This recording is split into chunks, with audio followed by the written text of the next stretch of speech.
You've been performing all year, at work, in relationships, trying to keep everyone happy, trying to be enough. And the holidays, they amplify it.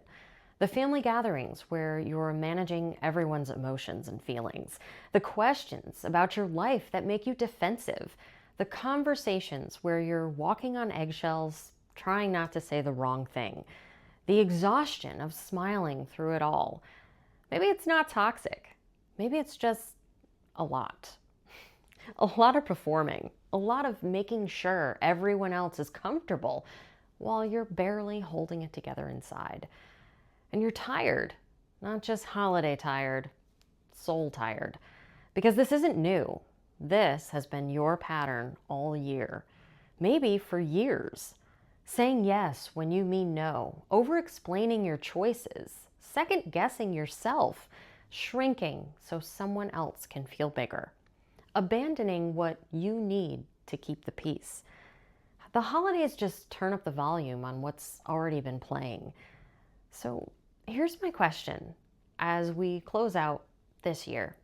What if 2025 was the year you stopped performing? Not perfectly, not all at once, but what if you started choosing differently? What if instead of managing everyone's feelings, you let people have their own reactions without making it your responsibility to fix them? What if instead of over-explaining why you can't make it to something, you just said, I can't make it, and let that be enough? What if instead of shrinking to keep the peace, you stayed true to yourself, even when it felt uncomfortable? I'm not talking about being selfish or cutting everyone off. I'm talking about finally staying with yourself instead of leaving yourself behind every time someone needs you to do something for them. Because here's what I've learned. The exhaustion you're feeling isn't from the holidays. It's from the pattern of abandoning yourself to keep everyone else comfortable. And that pattern, it doesn't break after the holidays. It follows you into January, into your relationships, into your work, into every decision you make, until you see it, until you choose differently. I remember the year I finally stopped. It was at an event, and I was doing what I always did, reading the room, adjusting my energy to match everyone else's, making sure no one was upset, keeping conversations light. And I felt it, that familiar exhaustion, that heaviness of being responsible for everyone's comfort, but my own. And something in me just stopped. I didn't announce anything, I just quietly chose differently. Someone asked me a question I didn't want to answer, and instead of performing my way through it, I said, I'm not ready to talk about that yet.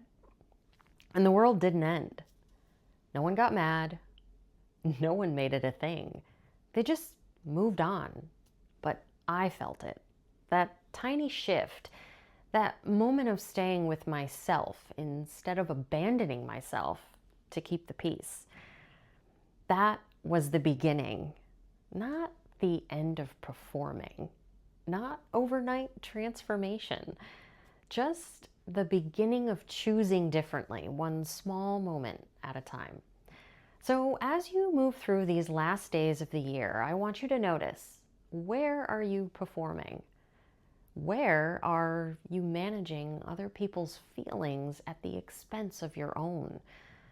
Where are you shrinking, over-explaining, or abandoning what you need to keep someone else comfortable? Just notice it. You don't have to fix it. Just see it. Because the pattern can't change until you see it clearly. And once you see it, once you become aware, you can't unsee it. And that's when 2025 becomes different. Not because the people around you change, but because you do. You stop abandoning yourself. You stop performing your way into being acceptable. You start choosing yourself, your truth, your needs, and your boundaries, one small choice at a time. And here's what happens when you do that. Your shoulders drop, your breathing deepens, that knot in your stomach, it starts to release.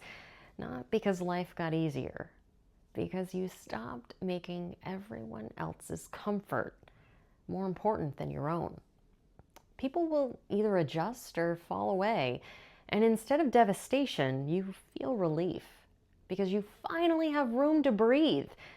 So here's my invitation to you. What's one way you've been performing this year that you're ready to stop for 2026? Not the whole list, not every pattern, just one. One place where you're going to choose yourself instead of abandoning yourself. Maybe it's saying no without a 10-minute explanation. Maybe it's letting someone be disappointed without rushing to fix it. Maybe it's stopping mid-conversation and saying, I need a break, instead of pushing through until you're empty. Just one thing, one choice, one moment of staying with yourself instead of leaving yourself behind. That's how patterns break. Not all at once, one choice at a time. And if you need help seeing the pattern you can't see from the inside, that's what I do. I interrupt the spin. I ask the questions you can't ask yourself, the ones that shift the view and reveal the choice that you couldn't see. If you're ready to interrupt the pattern, book a pattern breakthrough session. The link is in the description and in my bio. You don't have to carry this into 2026. You can choose differently starting now. And I'll see you in the next video.